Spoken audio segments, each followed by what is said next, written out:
Nemācies vai vācies? Nemācies vai vācies? Nemācies vai vācies? Nemācies vai vācies? Nemācies vai vācies? Nemācies vai vācies?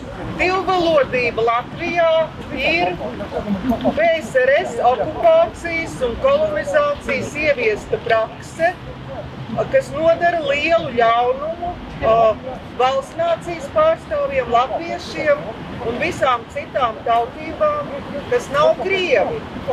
Jo 33 gadus mēs tiekam lingvistiski agresīvi aizskarti mūsu ikdienā, un tas rada sabiedrībā ļoti lielu sociālu spriedzi.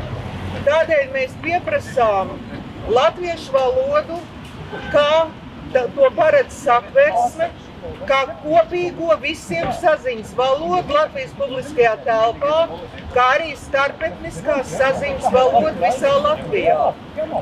Ģimenes valoda ir katra privāta darīšana, un to var ik viens brīvi praktizēt savā ģimenē un savā privātā lokā.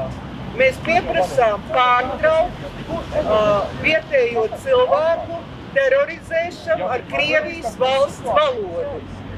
Uzskatām to par Krievijas ietekmi un rusifikācijas politikas turpināšanu Latvijā, ko ir nepieciešams izbeigt, un mēs to panāksim.